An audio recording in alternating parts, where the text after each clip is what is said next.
Je mets des petits réglages. J'attends le retour sur ordinateur pour voir vos commentaires. Voilà, les 5 premiers sont arrivés.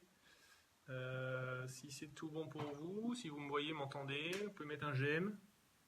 Et comme ça, dès qu'il y aura quelques j'aime,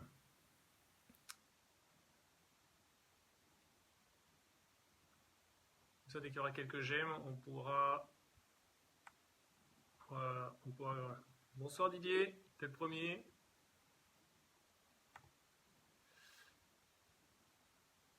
Alors ça me permet, là, on prend quelques minutes, un petit peu de lancement, histoire de voir que tout marche, et puis ça me permet moi de voir un petit peu le décalage qu'il y a entre le retour en direct que j'ai de ma caméra et le retour que je vois de Facebook, puisque c'est sur Facebook que je verrai vos commentaires, vos questions, vos retours, etc. Donc pour l'instant j'ai un retour. S'il y en a quelques-uns pour qui c'est bon, lancez quelques j'aime. Salut! Voilà, quelques j'aime ou un commentaire. Et puis on lancera la session. Voilà, bon, je vois passer 2 commentaires de plus, donc a priori c'est tout bon. Il y a un petit décalage, hein, donc j'essaierai de marquer quelques pauses de temps en temps après des questions pour pouvoir vous laisser le temps de commenter et pour moi avoir le temps de lire vos commentaires avant de renchaîner sur autre chose. Bon, salut, là je vois Mathieu, Michael. Allez, on est une vingtaine en ligne. On va pas tarder à commencer. Alors, voilà. Allez, pour faire patienter, j'ai avec moi ce soir quelques montres là, parce que des fois je connais pas forcément tous les réglages. Hein. Donc allez, bonsoir les sportifs connectés. Ce soir, un live spécial qui m'a été suggéré lors du précédent live, sur la fin du précédent live. Quelqu'un, je me souviens plus de son prénom, mais il se reconnaîtra, qui m'avait suggéré de faire un live sur le choix des réglages. Le choix en fonction des sports, des modes sportifs, etc., des terrains. Donc on va essayer de se concentrer là-dessus pour cette session ce soir. Bon, puis sur la fin, on pourra prendre une petite session de questions libres. On verra, hein, je vais essayer de caler ce live sur à peu près une petite heure, histoire de ne pas terminer trop tard. Alors, j'ai pris quelques montres avec moi parce que je connais pas forcément tout par cœur. Dès qu'il faut plonger dans les menus, j'ai souvent une petite idée de là où, enfin j'ai toujours une petite idée de là où il faut chercher, mais parfois j'ai pas tout le chemin de paramètres dans le menu. Donc j'ai avec moi une Suunto, enfin, j'en ai deux, mais bon, une comme c'est le même logiciel. Là j'ai la Spartan Baro. Ensuite, j'ai la Phoenix 3 HR. Donc là, ça permettra de suivre de toute façon, le schéma des menus, que ça soit une Phoenix 3, une Phoenix 5, une Forerunner 935. Le schéma de menu dans les Garmin est le même. Et puis, parce que je l'ai toujours, la Fitbit Ionic. Donc si on veut faire un petit tour sur ce qu'il est possible de faire sur Fitbit, même si c'est quand même beaucoup plus limité que ce qu'on a, où là on a quand même deux gros. Quoi. Voilà. Alors on peut commencer là. Si vous voulez commencer par me dire quelle montre vous avez. Alors vous n'en avez peut-être pas tous une, mais a priori quand même si vous êtes là sur ce thème de live pour ce soir, écrivez dans un commentaire en dessous quelle montre vous avez. On va commencer juste par le modèle de montre et puis on passera à vos questions après, mais comme ça ça permettra de voir un petit peu d'une part sur quelle marque on est, où il y a le plus grand nombre, et deuxième chose sur la génération, c'est-à-dire que est-ce qu'on est plutôt sur des montres de 2015 ou des toutes dernières là, depuis la rentrée 2017 quoi.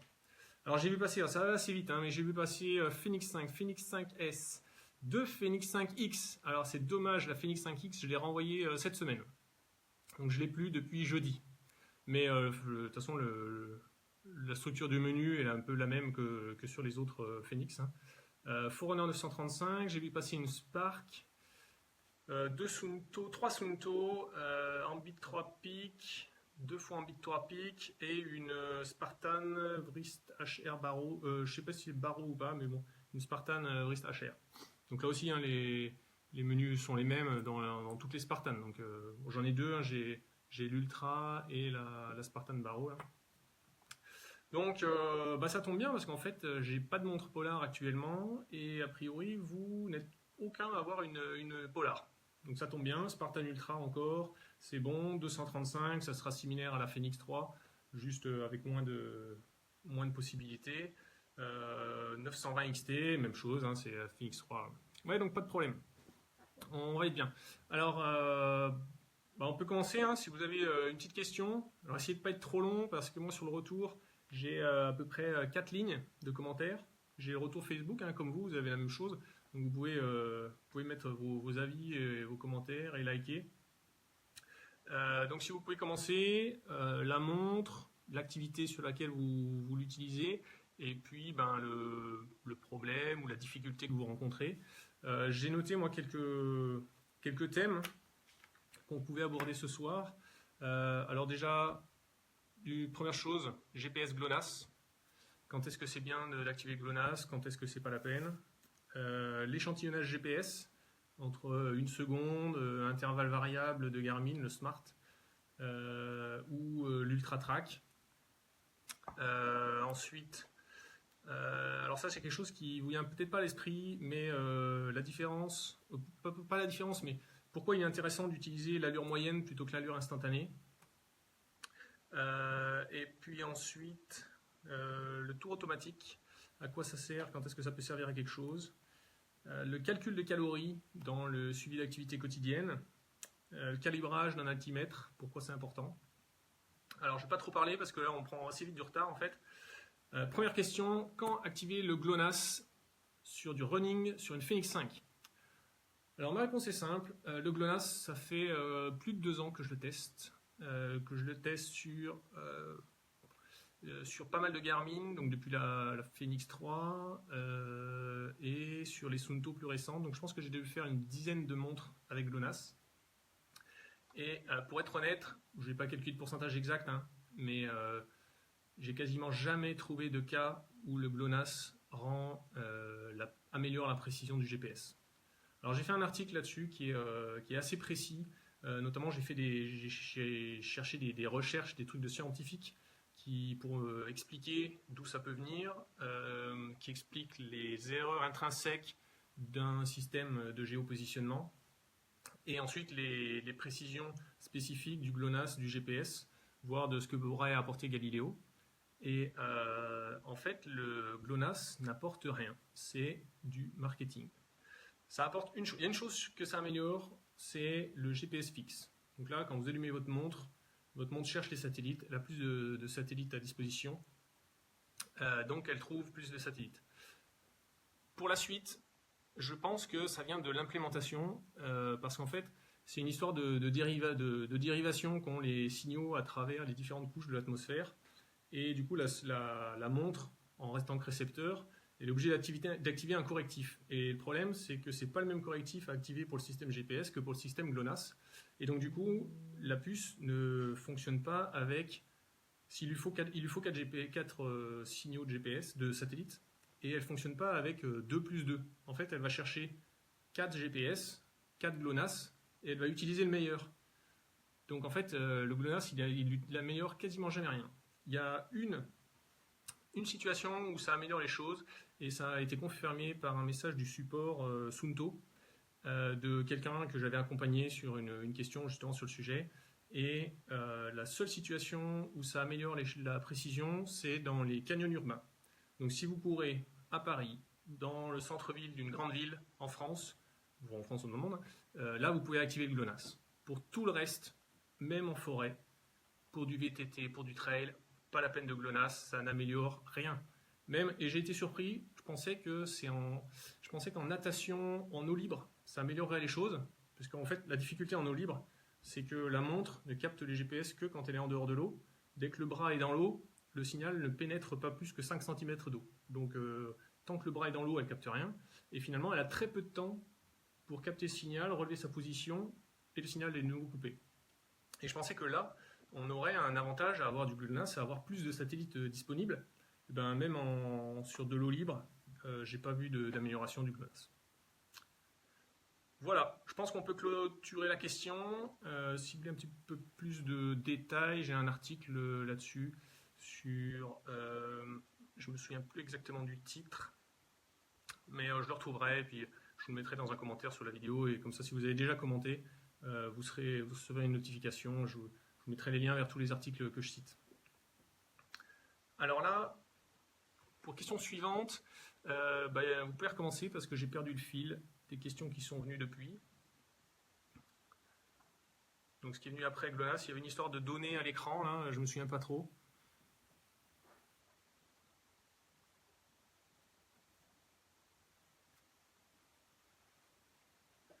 Et je suis en train de vous préparer un article sur Galileo. Vous allez voir, je pense que je vais aller un peu à l'encontre de tout ce que vous pouvez, peut-être tout ce que vous avez un peu lu ailleurs sur le net. Mais bon, c'est mon analyse du sujet, quoi. Les cadrans que je regarde quand je cours. Ok. Question de Maxime. Alors, c'est vrai que j'utilise plein de montres différentes par mes tests, mais j'aime bien essayer de garder mes habitudes. Donc du coup, j'essaye de replacer les mêmes données sur les écrans que j'utilise une Suunto, une Garmin, une Polar, une Geonote, une Fitbit. Alors j'ai une petite limite technique, c'est que j'aime bien avoir 4 écrans sur mon écran principal, 4 données, pardon. 4 données sur mon écran principal, et à part les montres haut de gamme récentes qui montent à 4, voire plus, jusqu'à l'année dernière, la plupart des montres c'était 3 données par écran, quoi. Donc je vais vous prendre le meilleur des cas. Quand j'ai 4 données à l'écran, j'affiche le temps, la distance, l'allure et la fréquence cardiaque. Voilà, 4 données. Et j'essaie de les placer à peu près toujours dans le même ordre, histoire que quand je jongle d'une montre à l'autre, je sais que si je veux une indication sur l'allure instantanée, parce que je compare un petit peu les différences d'allure instantanée pour tester la précision un peu en direct, j'aime bien trouver les mêmes informations au même endroit, quoi. Donc voilà les 4 données. Le temps, la distance, l'allure et la fréquence cardiaque. Alors je vais parler, tiens, parce que je l'ai cité tout à l'heure, mais j'en profiter. J'utilise de temps en temps, même la plupart du temps, l'allure moyenne. Alors, est-ce que vous savez pourquoi? Je vais être un petit peu plus précis, j'utilise l'allure moyenne au tour, plutôt que l'allure instantanée. Donc là, peut-être que vous savez déjà, j'en avais parlé dans un article, mais ça remonte à quelques années, ça remonte presque au début du blog, je pense. Donc peut-être que vous ne l'avez pas lu, mais j'expliquais pourquoi j'utilise l'allure moyenne au tour plutôt que l'allure instantanée. Bon, je ne vois pas de retour de commentaires, donc je pense que vous n'avez peut-être pas trop d'idées. Peut-être que vous utilisez tout simplement pas ça, hein. Alors, je vais vous dévoiler mon truc. J'utilise l'allure instantanée quand je veux comparer plusieurs montres. Ah, j'ai oublié de dire que souvent, donc ça, mon écran principal affiche des données instantanées, et le deuxième écran affiche les mêmes données mais au tour. Donc voilà, un écran sur l'instantané, un écran sur le tour. Donc l'allure instantanée, je l'utilise quand je veux comparer des différentes montres en direct. Par contre, en séance, alors sauf entraînement spécifique de fractionner ou l'autre, mais sur une séance, j'utilise l'allure moyenne au tour, tout simplement parce que ça gomme tous les petits rebonds de l'allure instantanée, quoi. L'allure instantanée, souvent sur les montres, ça marche par pas de 5 secondes, et ça peut facilement se fluctuer de 15 secondes autour de la valeur réelle. C'est-à-dire que vous pouvez courir en ligne droite sans avoir l'impression de changer l'allure, et vous voyez l'allure instantanée qui fait 5,35, 5,40, 5,30, 5,40. Bon. Du coup, pour gommer ça, on pourrait utiliser l'allure moyenne. L'allure moyenne, Vous gommez absolument tout ça, vous avez quelque chose de beaucoup plus lisse. Par contre, ça prend assez mal en compte le terrain et la fatigue.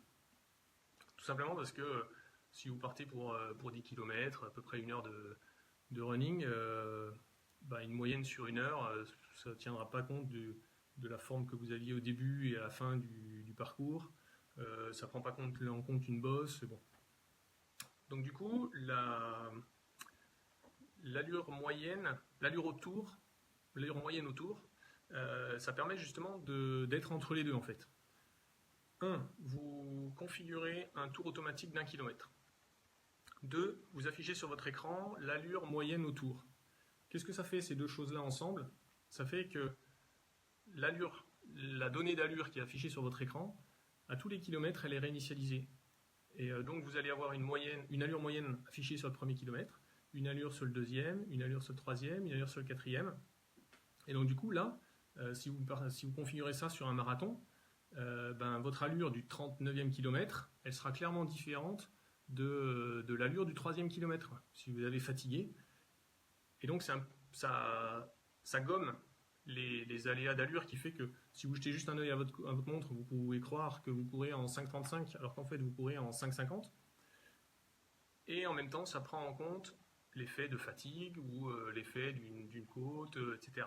Donc essayez, surtout pour les gens qui font des courses, ça permet d'être un peu plus fidèle et de ne pas se louper en pensant qu'on courait en 5,35 et qu'on était large, et de se rendre compte à quelques kilomètres de l'arrivée que finalement on n'était pas en 5,35 et que du coup on est un peu à l'arrache sur l'objectif qu'on s'était fixé. Voilà pour l'allure. Je fais un petit point sur les questions.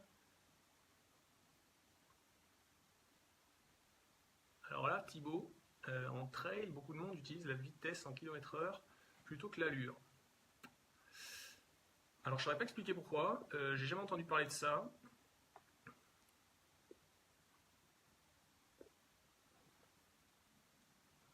Alors j'ai vu une question, je la note pour tout à l'heure, là, sur la Forerunner 235 et l'OH1. Je termine sur le trail et la vitesse. Alors je ne sais pas du tout pourquoi.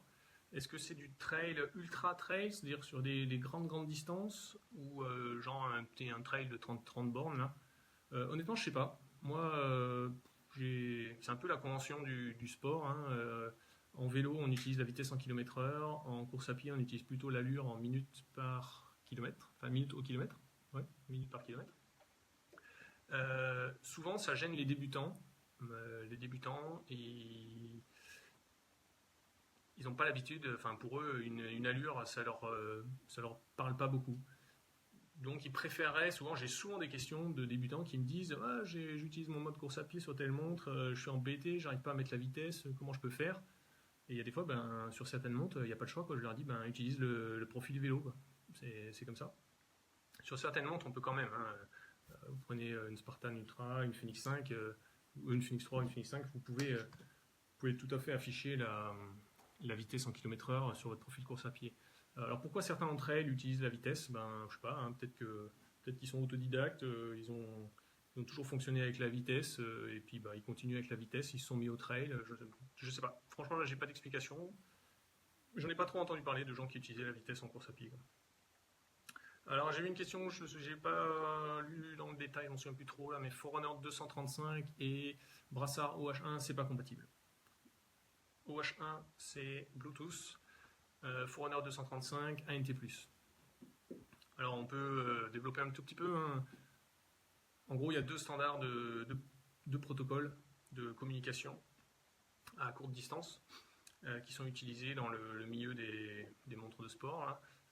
ANT+, et Bluetooth. Les connexions vers les téléphones, c'est montre-téléphone, c'est systématiquement Bluetooth. Par contre, montre accessoire, c'est soit ANT+, soit Bluetooth, soit les deux. Et là-dessus, il ne faut pas se tromper hein, quand vous lisez des descriptifs de montres. C'est pas parce que votre montre est compatible Bluetooth qu'elle sera compatible avec les accessoires Bluetooth. Souvent, ça veut juste dire qu'elle peut se connecter à un smartphone, mais ça ne veut pas du tout dire que là, il faut vraiment regarder le détail. C'est quand même assez simple, hein, ça marche par marque. Polar, Suunto, Geonote, ça c'est tout en Bluetooth. Garmin, c'était ANT+, jusqu'au début de l'année dernière. Et maintenant, il bascule sur du ANT+, et Bluetooth. Double compatibilité. On l'a vu sur les Vivo Active 3, Forerunner 935, Phoenix 5. Je pense que dans leur dernière montre, la dernière qui n'est pas double compatible, ça doit être la Forerunner 30. Donc voilà, c'est quelque chose à bien faire attention quand vous lisez les specs d'une montre.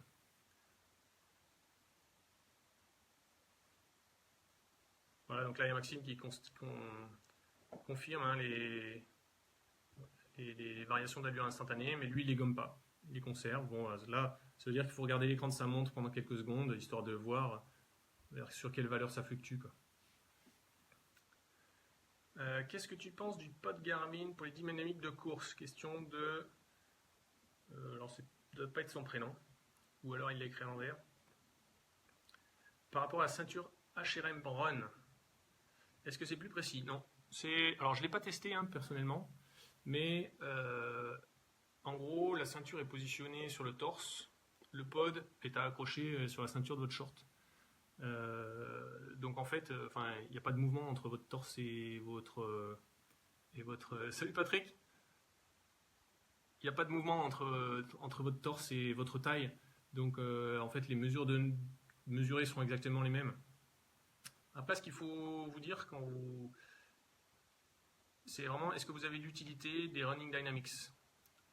En gros, les Running Dynamics, c'est 6 données de plus en direct, hein, donc c'est mesuré, c'est pas juste une moyenne à la fin de votre sortie, c'est vraiment mesuré tout le long. Et là, ce qu'il faut vous demander avant d'acheter une montre, c'est est-ce que j'en ai besoin? Est-ce que je vais les exploiter? Surtout ça, est-ce que je vais m'en servir? Est-ce que j'achète une montre qui va me gaver de données, et puis à la fin, qu'est-ce que je vais faire? Je vais télécharger, je vais y jeter un œil, et puis ouais, ok, mon équilibre gauche-droite, c'est ça. Mon temps de contact au sol, c'est 384 millisecondes. Bon, super. Mais après, vous en faites quoi? En fait, c'est quelque chose pas que je reproche, mais que j'aimerais bien qui évolue. Parce que je voudrais bien que les fabricants, ils arrivent à faire des logiciels, alors soit en intégré dans la montre, mais ce sera sûrement compliqué, mais soit sinon sur le logiciel, sur l'appli téléphone ou logiciel web, c'est qu'en fait il y a plus de retours d'analyse, quoi. Et alors que ces dernières années, je dirais jusqu'à... Bon là on est clairement sur un pic, hein, il n'y a plus énormément d'innovation sur les données. Là on l'a vu cette année, hein, CES, il y a Sunto qui a lancé ses nouveaux programmes d'entraînement auto-adaptatifs en fonction de l'intensité cardiaque. Mais en termes de données, on a eu sur les années 2015-2016, c'était la course, hein, à toujours plus de données. Bon, c'était Garmin en tête, hein, mais abreuver toujours plus de données. Moi, honnêtement, pour moi, alors après, c'est mon petit niveau, hein, je ne suis pas un grand sportif et je ne recherche pas la grande performance. La seule dynamique que j'utilise en course à pied, c'est la cadence. La cadence, il y a des études scientifiques qui montrent que physiologiquement, la dépense énergétique, si on met en vertical la dépense énergétique et en horizontal la cadence, ça fait comme ça. Ça fait une courbe en U. Donc en gros, il y a un point optimal ici où si vous faites des plus petits pas, vous dépensez plus pour aller à la même vitesse. Et si vous faites des plus grands pas, vous allez dépenser de nouveau plus d'énergie en allant toujours à la même vitesse. Et le point optimal, là, il est autour de 180 pas par minute. Donc maintenant, vous savez, moi je suis grand, je fais 1m91, donc j'ai tendance à être au-dessus de cette valeur. Et peut-être que si je courais des ultras en recherchant des objectifs précis de chrono, peut-être que je travaillerais là-dessus pour essayer de minimiser ma dépense énergétique pour une vitesse donnée, quoi. Mais sinon, les autres Dynamics, pour moi, il n'y a pas que c'est de la flûte, mais je pense que 99% des gens qui achètent une montre Garmin avec les Advanced Running, les 6 Advanced Running Dynamics, ils ne les utilisent pas, quoi. Je vais passer à une question intéressante là. Qu'est-ce qui est plus précis entre Sunto Wristbaro, ici, et Garmin Triathlon? Donc Garmin Triathlon, on a toute une gamme, hein, soit en Forerunner, soit en Phoenix. Alors de tous mes tests, je les ai toutes testées depuis quelques années, toutes les Garmin. Suunto, il me manque la trainer, ça devrait se régler là, dans les 2 semaines qui viennent. Ça sera un de mes prochains tests qui débuteront, hein. Au niveau GPS, clairement, enfin précision GPS, clairement avantage à Suunto. Si je vous fais un petit schéma type simple, précision GPS, avantage à Suunto. Même si la grosse inquiétude c'était est-ce que les Spartans vont arriver au même niveau de précision GPS que les Ambit 3. On est un petit peu en dessous, mais de toutes les montres actuelles, c'est les Spartans. Les Spartans sont plus précises que toutes les Garmin. Au niveau des Garmin, j'ai été très déçu des Fenix 5. Clairement pas au niveau pour moi, surtout pour le prix. Et là, j'ai vu passer un document où Garmin en fait demande une homologation parce qu'ils vont changer le design de leur antenne et puis leur puissance d'émission Bluetooth et Wi-Fi.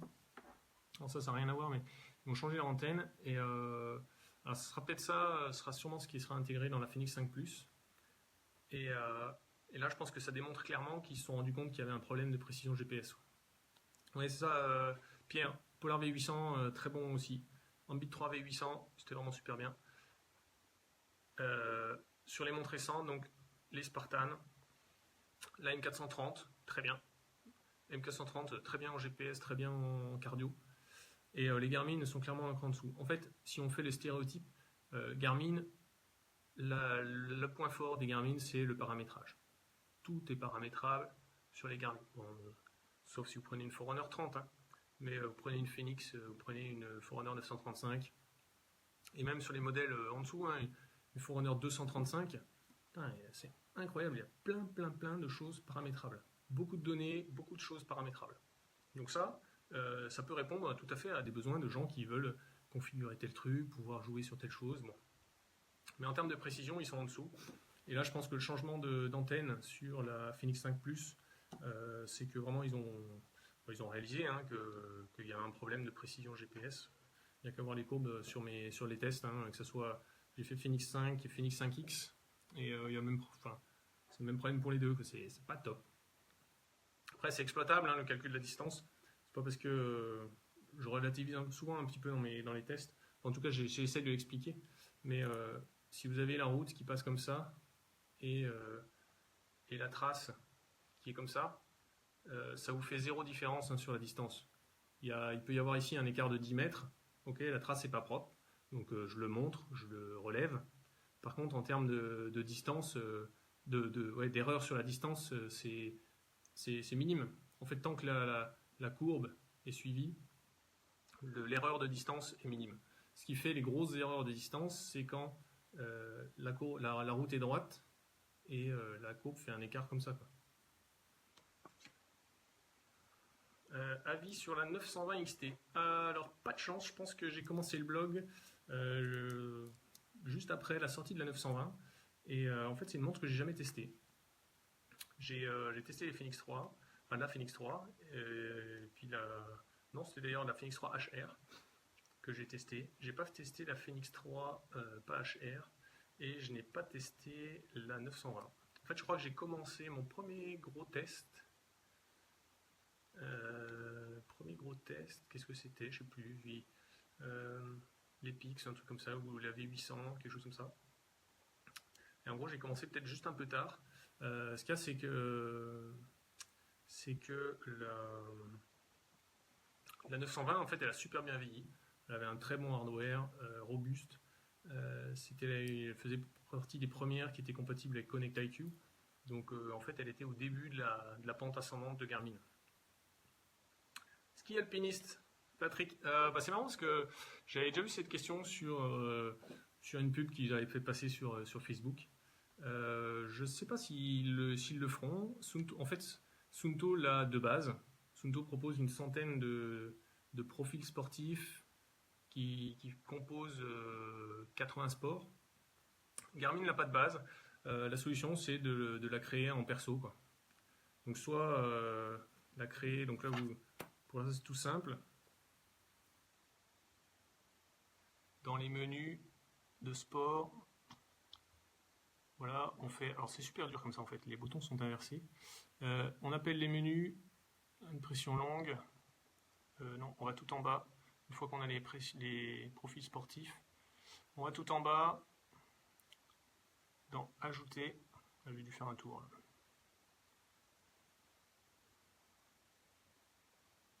Donc on va tout en bas des profils sportifs, vous faites Ajouter. Et là, vous avez soit copier un profil qui existe déjà, soit créer nouveau. Alors par contre, ça demande un peu de temps, hein. Il faut tout reconfigurer, le nombre de données par écran, le nombre d'écrans, les paramètres de précision GPS, etc., etc., les tours automatiques, ça demande pas mal de manip, mais si vous en faites un peu, ça vaut le coup. Oui, c'est ça, Maxime. Il y a le ski, snowboard. Il y a la détection des remontées automatiques, mais il n'y a pas de ski alpinisme sur les Phoenix 5. L'avis sur la puissance de calcul chez Garmin. Attends, non, le calcul de la puissance. Alors, j'ai pris contact avec Streed, mais c'était plus pour info. En fait, personnellement, je suis encore un peu sceptique sur la puissance en course à pied. Tout simplement parce que pour moi, c'est pas un calcul de puissance en course à pied, quoi. Je vous donne deux exemples, hein. Vous pouvez porter tous les capteurs que vous voulez. Vous courez face au vent ou dos au vent, votre capteur, je ne vois pas comment il va le mesurer. Vous courez sur une route ou sur du sable, vous dépensez beaucoup plus si vous courez sur du sable, et votre capteur, je ne vois pas comment il pourra mesurer la différence. Donc en fait, pour moi, c'est un peu de la flûte. Donc du coup, pour l'instant, je me contente de lire des retours de blogueurs, de gens qui le testent, histoire de voir surtout comment ils l'utilisent, quoi. À quoi ça leur sert dans leurs entraînements, parce que une fois qu'on a dit que ça mesure, et en fait c'est ça qui est super dur, c'est que ça mesure quelque chose qui est faux, enfin ça donne une valeur qui est forcément fausse, parce que à la base ça mesure pas tous les paramètres de votre dépense énergétique. Donc forcément, hein, si quelques paramètres qui sont pris en compte, la vitesse, l'inclinaison du chemin que vous utilisez, votre rebond, en gros si vous faites des super grands pas ou si vous faites plein de petits pas. Bon, ça c'est facile, hein, les Running Dynamics le font. Ensuite, pour la pente, etc., on dit qu'il suffit d'avoir un altimètre barométrique. Ok. Bon. Et le problème, c'est qu'en fait, d'une marque à l'autre, que ce soit Streed, les applis Garmin, ou il y a, je sais plus, il y en a un autre qui s'appelle Run quelque chose, là. En fait, vous pouvez emporter le 3 sur vous, et les données ne sont pas comparables parce qu'ils ne mesurent pas la même chose et ils ne veulent pas vous dire ce qu'ils prennent en compte dans leur algorithme. Donc au final, c'est tout bonnement incomparable. Alors après, une fois qu'on a dit que la donnée était fausse et qu'elle n'était pas les mêmes d'un équipement à l'autre, quand on utilise tout le temps le même équipement, il mesure toujours les mêmes paramètres et du coup, c'est comparable d'une séance sur l'autre. Donc c'est pour ça que je m'y intéresse, que je lis, parce que quand on le porte sur plusieurs séances, on peut comparer et on peut arriver à faire des analyses de séances. Mais pour l'instant, moi, je n'y vois pas encore. Pour vous dire un truc, j'ai été, mais alors là, épaté, et après du coup j'ai creusé sur l'appli de la puissance course à pied Garmin. Je vois que dans les réglages, on peut activer la prise en compte ou pas du vent. Et là, je me dis, attends, comment est-ce qu'une montre avec une ceinture cardio, HRM Run, hein, comment est-ce qu'elle peut prendre en compte le vent? Et en fait, ce qu'ils font, c'est que ils utilisent, il faut que vous ayez connecté votre montre, et là, il utilise en fait la donnée, il va chercher sur votre smartphone les données de la météo. Donc la météo dit par exemple, il y a un vent de 35 km/h qui vient du nord. Et ensuite, il va regarder votre trace GPS, et puis il va dire, là, vous aviez le vent de côté, donc je ne le prends pas en compte. Là, vous aviez le vent de face, 35 km/h, là, vous ne l'aviez pas, et là, vous l'aviez dans le dos. Ouais, bon, c'est hyper grossier, quoi. Ça ne prend pas du tout en compte que vous avez couru dans une forêt, donc il n'y avait absolument pas de vent, sur la phase où vous aviez vent de face, et que par contre, vous êtes revenu vent de dos dans un champ, et du coup, là, vous aviez vent de dos. ben ça, votre capteur, il fait pas la différence, quoi. Il dit, bah, ouais, ok, 35 km/h de vent venant du nord. Enfin, c'est du pipeau. Pour moi, c'est pas très sérieux. Donc j'attends de tomber sur un truc, une bonne étude, quelque chose de sérieux qui me montre à quoi ça peut servir. En fait, je cherche ça. Pour l'instant, je cherche à quoi ça peut. Donc, bah, n'hésitez pas hein, si vous avez un retour, parce que vous utilisez Streed depuis quelques années, que ce soit la version FootPod ou la version ceinture. Bah, dites-le moi dans les commentaires, je serais super curieux de me dire que vous me disiez à quoi ça vous sert, comment vous l'utilisez. Vous voyez, c'est comme les Running Dynamics, quoi. C'est super d'avoir une montre, dire ben, j'ai une montre qui mesure les Running Dynamics. Moi, ce que je voudrais, c'est à quoi ça vous sert, quoi. Concrètement, quand vous rentrez et que vous analysez votre séance, qu'est-ce que vous cherchez, qu'est-ce que vous cherchez à comprendre, qu'est-ce que vous regardez comme détail sur la puissance en course à pied. Parce que pour l'instant, c'est ce qui me manque. Et une fois que je serai convaincu que ça sert à quelque chose, bah, c'est bon, hein, j'ai contact chez Streed et j'en reçois un dans la semaine sans souci. Tu penses qu'il faut combien de séances pour avoir des résultats fiables sur la Phoenix 5X? Alors là, David, je pense qu'il nous parle du statut d'entraînement. Alors, statut d'entraînement, il y a deux choses à savoir. Première chose, il faut faire 2 séances avec un cardio. Alors, ceinture ou cardio optique, ça marche, c'est juste avec un cardio. 2 séances avec le profil course à pied. Pas de profil trail, course à pied. Ça, c'est pour faire la première mesure de VO2 max. Alors, c'est pas déconnant de la part de Garmin de dire que on préfère faire un calcul de VO2 max propre sur une sortie running plate sur route plutôt que de faire un calcul sur une sortie trail où finalement on va détecter une forte fréquence cardiaque mais qui sera peut-être due à la pente, etc. Bon, à mon avis, ça complique les choses. Donc, première chose pour le départ, deux courses avec cardio sur un profil course. Après, vous utilisez votre profil trail, si vous faites que du trail, il n'y a pas de problème. La deuxième chose, et là c'est une donnée qui est donnée par c'est quoi l'entreprise Firstbit. Firstbit, c'est l'entreprise qui fournit l'algorithme de calcul à Garmin. Elle fournit à Suunto et à Polar aussi, hein, donc il n'y a pas de jaloux comme ça. Firstbit, eux, ils annoncent qu'il faut une trentaine de jours pour que leur algorithme arrive à affiner au mieux les données de récupération, de statut d'entraînement, etc. Donc voilà, à partir de 30 jours. Alors bien sûr, hein, celui qui fait du sport tous les jours, ça ira plus vite que celui qui fait une sortie chaque dimanche. La donnée sera quand même beaucoup plus fiable que pour celui-là. Mais donc c'est ça, il faut une trentaine de jours et là vous avez quelque chose de bien. Sachant qu'après, il y a des petites choses à savoir, quoi. Quand vous ne prenez pas votre ceinture cardio, il a du mal à. Enfin, ceinture ou capteur optique, hein. Mais si vous faites une séance sans cardio, ben là, l'algorithme, il a du mal à estimer ou plutôt mesurer votre intensité. Donc, du coup, la mise à jour du statut d'entraînement, elle sera un petit peu. Elle sera pas optimale, quoi. Même chose quand vous faites des fois, ce que j'ai remarqué sur une séance genre musculation, là, ça peut le perturber. Parce qu'en fait, sur des séries, sur une intensité d'exercice, vous pouvez monter très vite après récup. Vous êtes en récup entre 2 séries, donc vous baissez complètement. Et ben, ça peut perturber parce qu'en fait, il peut croire que vous avez fait une séance hyper intensive de fractionné, alors que vous avez juste fait quelques séries de muscu, certes, avec un peu d'intensité, mais ça n'avait rien à voir avec un entraînement en course à pied. Donc voilà, ça des fois, ça peut le biaiser un petit peu, quoi. Alors Didier, qui est justement un Streed, sert à donner une mesure quelle que soit la valeur des autres paramètres. Le vent, la fatigue, bah ouais, mais j'ai un peu du mal à voir comment est-ce qu'il est.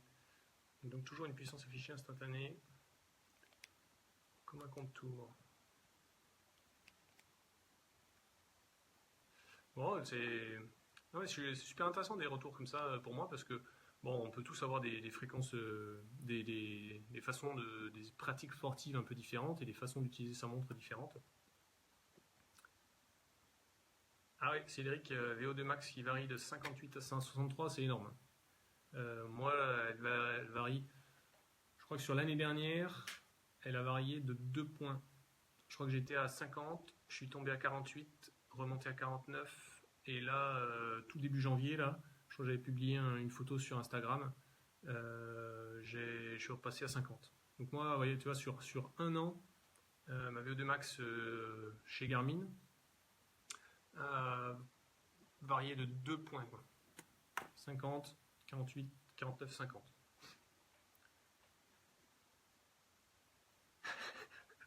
Ouais, Didier, je relirai tes commentaires. De toute façon, demain je reprends tous les commentaires et je répondrai à ceux que j'ai peut-être zappés ou quoi.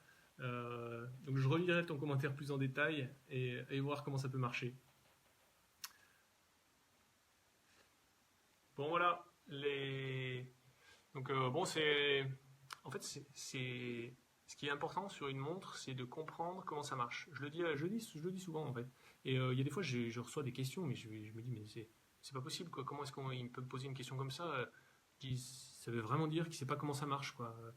Parce que, ben, une fois qu'on sait comment marche un GPS, une fois qu'on sait comment marche un cardio, une fois qu'on, enfin, il y a des choses, les tours automatiques, l'allure, les fréquences d'enregistrement en GPS, par exemple, sur les précisions, quoi. Ceux qui disent, ouais, j'ai mis un. Ouais, alors, je sais plus où ce que je l'avais vu là. Voilà, bah, allez, Maxime, je te prends l'exemple justement. L'Ultra Track sur la Phoenix 5. Quelqu'un qui me dit, ouais, la Phoenix 5, c'est de la merde, j'ai en Ultra Trail, je suis arrivé au kilomètre 38, elle m'annonçait déjà 53 km, c'est de la merde. Ouais, ben, il faut comprendre ce que c'est que l'Ultra Track, quoi. L'Ultra Track, c'est un point GPS par minute.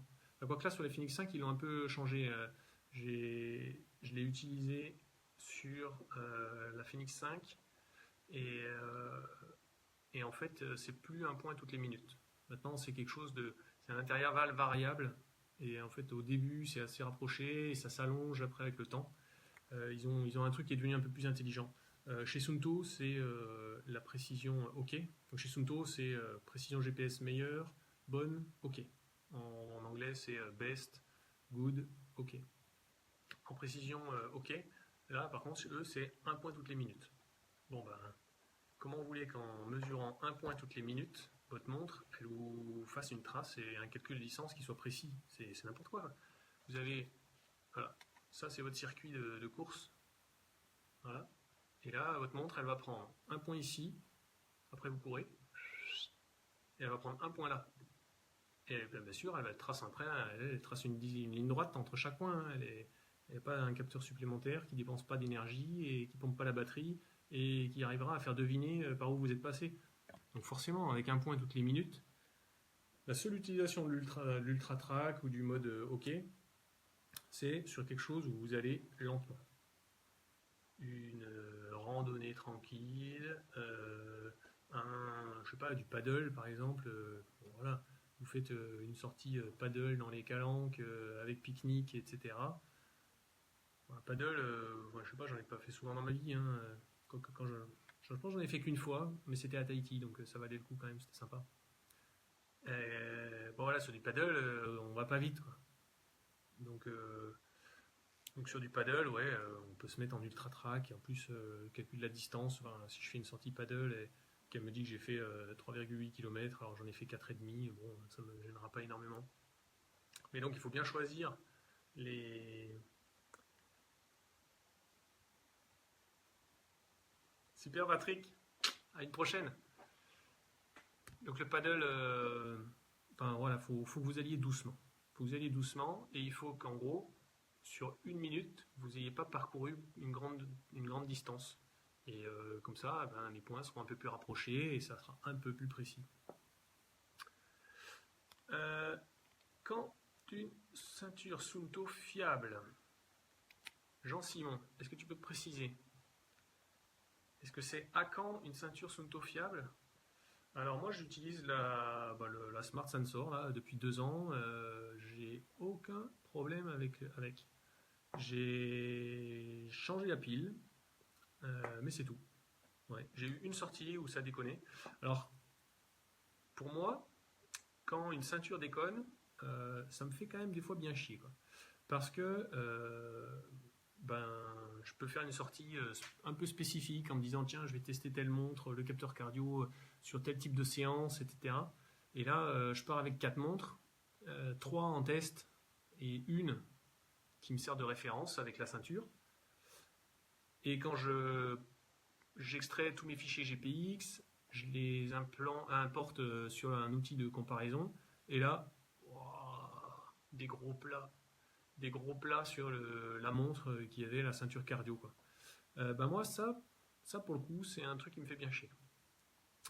Parce que du coup, ça me fout en l'air ce que je voulais comparer, ce que je voulais analyser ce jour-là, quoi. Mais ça, franchement, ça m'est arrivé une fois. Changer la pile et puis pas de problème. Alors en général, une pile, ceinture cardio, ça se change tous les 1 an, 1 an et demi, en fonction de l'utilisation que vous en faites. Et le signe, c'est des plats. Si vous avez une fréquence cardiaque qui fait ça, un plat, ça, un plat. Alors pas forcément un plat du début à la fin, hein, mais ça marche, un plat, ça marche, un plat, ça. Si c'est en début de séance, c'est peut-être que vous avez mal mouillé la ceinture. Bon, si vous avez l'habitude d'utiliser une ceinture, normalement, vous ne devriez pas oublier de le faire. Donc, des plats sur une séance, là, c'est plus assez de batterie. La pause automatique. En VTT, elle repart pas assez vite. Voilà. Moi, c'est pour ça que j'utilise plus la pause automatique, en fait. Voilà, attends, je lis la suite du message. Merde.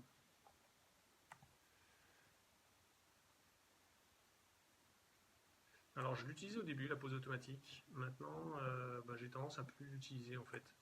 Parce que quand... Alors là c'est une question de Thibaut, je relirai, c'est un pavé comme ça. Donc, je le relirai peut-être dans le détail demain.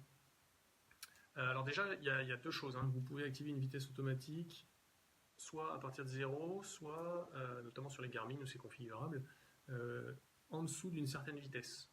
Donc par exemple, vous pouvez dire que quand vous passez en VTT en dessous de 3 km/h, considère que je suis arrêté.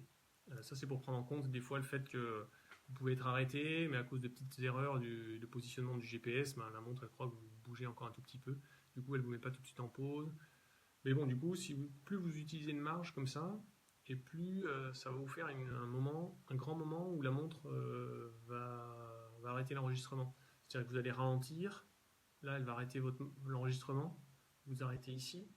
Et après, quand vous redémarrez, c'est chose inverse. Vous redémarrez, mais elle ne lance pas tout de suite l'enregistrement. En général, il faut 2 secondes, quoi. Donc, je comprends, selon ce que tu veux étudier, Thibaut, que ça fasse des fois des petites erreurs. Il n'y a pas de miracle. Si ça ne te convient pas, c'est pause manuelle. Mais là, j'ai pas vraiment de solution. Mais du coup, moi, je désactive la pause automatique sur toutes les montres. Alors pour moi c'est aussi une autre raison, c'est que pour comparer les traces, si je compare les traces de 2 montres, qu'il y en a une sur laquelle j'ai activé la pause automatique et l'autre sur laquelle j'ai pas activé de pause automatique, ça me crée des décalages. Il peut y avoir des erreurs sur la trace GPS et après ça me crée des décalages dans les courbes cardio.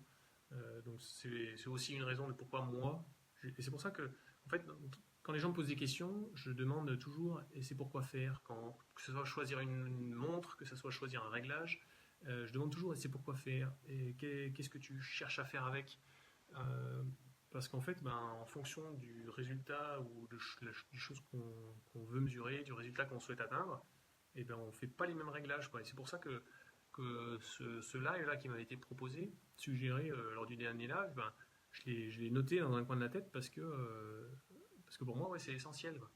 Bien régler sa montre, c'est aussi essentiel, quoi.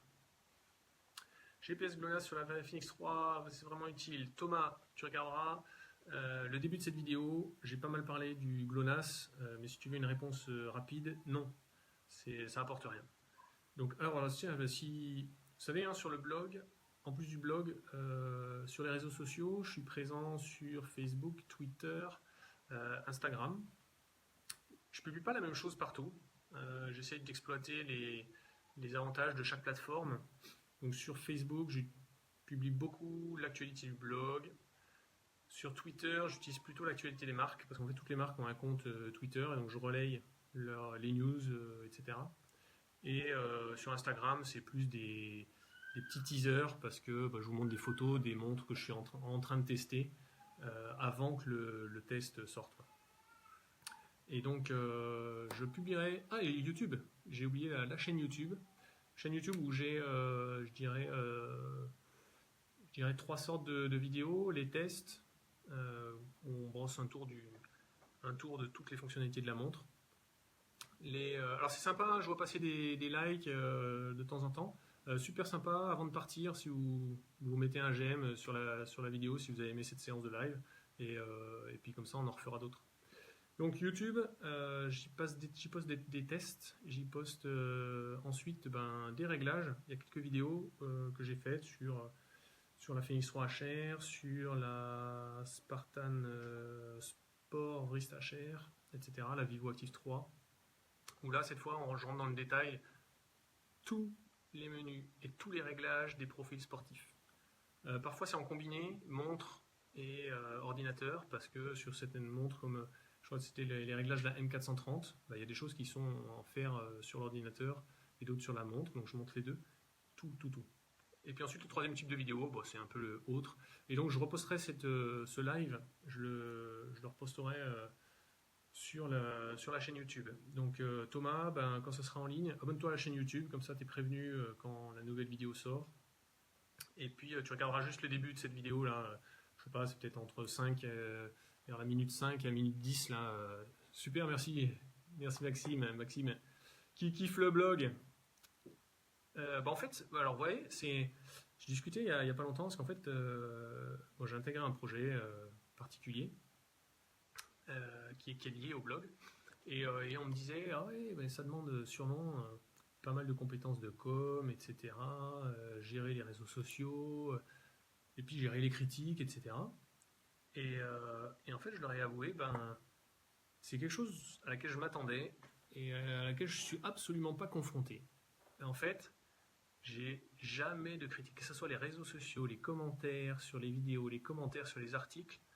De toute façon, il n'y a qu'à regarder les commentaires en dessous des articles. Ça commence toujours par, ou les mails que je reçois, ça commence toujours par merci pour ton boulot, merci pour tout ce que tu fais, merci, c'est génial. Et après, les gens posent leurs questions. Et ça, je trouve ça, franchement, hein, là, je vous lance un grand merci. Je trouve ça extraordinaire, quoi. Quand on a un blog, c'est pas pour se faire chier avec des gens sur les réseaux sociaux qui critiquent ou quoi. Et ça, c'est quelque chose auquel je suis pas du tout confronté, quoi. Sur les 4 dernières années, j'ai même pas souvenir de quelqu'un avec qui j'ai dû batailler. Ah si, une fois. C'est arrivé une fois. Un mec qui m'a envoyé une question en message privé par Facebook. J'avais pas le temps de répondre, donc il m'a envoyé un deuxième message, un troisième message, tout ça dans la même après-midi. 3 messages. Le dernier message, c'était juste 3 points d'interrogation. Donc là, je lui réponds quelque chose pour lui dire j'ai un boulot, j'ai une vie de famille, et après j'ai un blog. Et les priorités ne sont pas dans cet ordre-là. C'est pas mon boulot le premier, mais c'est pas non plus mon blog ma première priorité, quoi. Et là, pouf, il est parti en m'insultant. Ouais, de toute façon, je trouverai la réponse ailleurs. C'est bon, ta gueule. Voilà. Bon. C'est le seul. Une fois, ça m'est arrivé une fois en 4 ans. Donc merci à chaque fois que je lis un commentaire qui dit merci pour ton boulot, etc. Moi, ça m'encourage à continuer. De toute façon, le jour où ça me plaira plus, j'arrêterai. Mais pour l'instant, c'est pas près d'arriver quand même. Allez, je reprends quelques questions. Et puis après, je pense qu'on arrêtera d'ici 10 minutes là. Donc, vos derniers j'aime, vos dernières questions. Quels sont les paliers de fréquence cardiaque sur la Phoenix 5 ? En fait, c'est configurable, hein, vous mettez ce que vous voulez. Donc, les paliers par défaut, ça doit être, je crois que le premier palier, la première zone, c'est moins de 50%. Et puis après, ça doit être 50-60, 50, 50-60, 70, 90. Ouais, il doit y avoir 85% et 100%.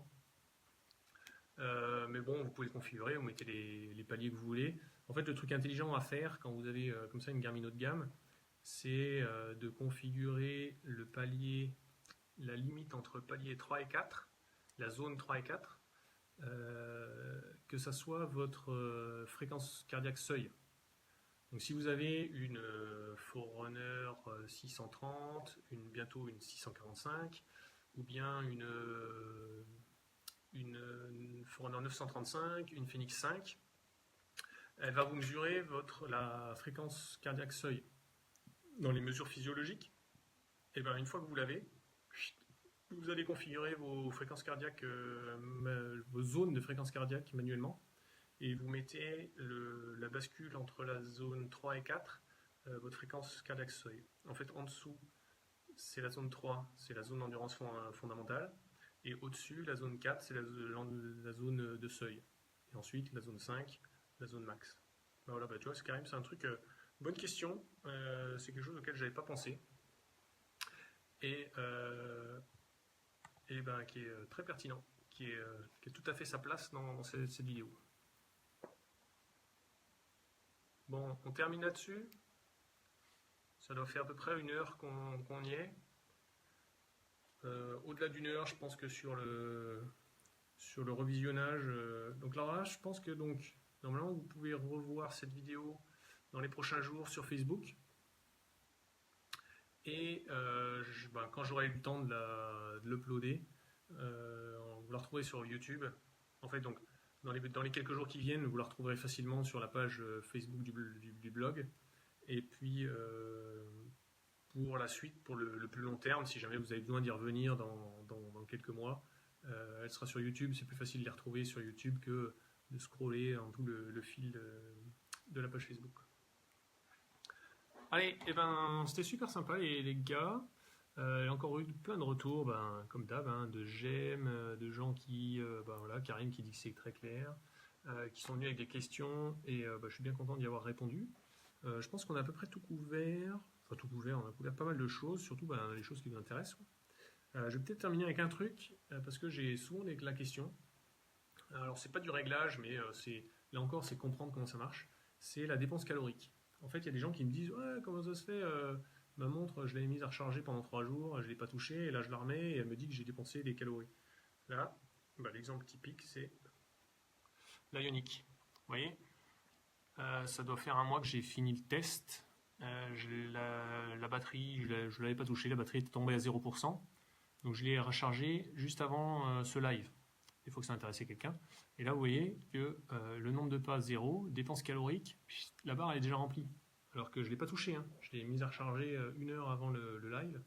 Et je l'ai débranché. J'ai juste posé sur la table, là, prête à répondre à une question. En fait, ce qu'il faut savoir, c'est que les montres maintenant intègrent deux quantités dans la dépense calorique. Il y a le métabolisme de base et les dépenses caloriques dues à l'effort. Et c'est 2 choses qui s'additionnent en fait. Le métabolisme de base, c'est tout ce que votre organisme dépense comme calories, tout simplement pour rester en vie. Votre cerveau, il consomme de l'énergie, la digestion, ça consomme de l'énergie, etc. Donc ça, c'est pris en compte grossièrement d'après vos données physiologiques. Votre âge, votre sexe, votre taille et votre poids. Donc là, il y a des abats qui, en gros...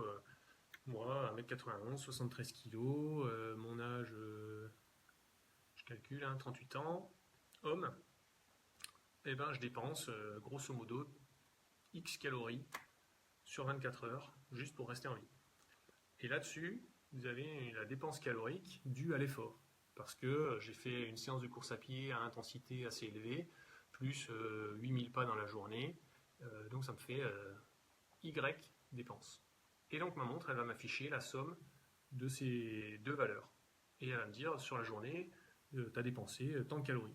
Donc du coup, c'est tout à fait normal que quand vous avez une montre, que vous ne la touchez pas, en fait, elle prend quand même en compte le métabolisme de base. Donc elle va quand même vous afficher une dépense calorique, même si vous n'avez pas bougé la montre.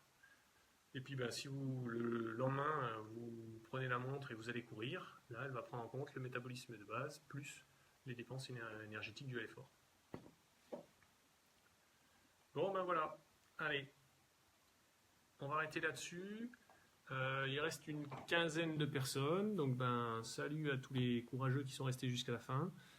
Si vous avez eu un empêchement parce que OLPSG reprenait et que vous n'avez pas vu le début et pas vu la fin de cette vidéo, vous la retrouverez donc sur Facebook, sur YouTube. Et puis ensuite, suivez les réseaux sociaux. Demain, il y aura un nouvel article publié sur le blog qui sera un test du Vivosport, le dernier bracelet avec GPS de Garmin. Voilà, je lirai, si jamais vous avez encore des questions, mettez-les en commentaire, hein, j'y reviendrai dessus, moi, sur mon profil Facebook. Et puis comme ça, bah, je les verrai, j'y répondrai sans problème. Sauf si, enfin, sans problème, sauf si vous me posez une colle à laquelle j'ai pas la réponse, quoi. Mais je serai quand même en mesure de couvrir pas mal de domaines quand même, et à peu près toutes les marques. Allez, salut tout le monde!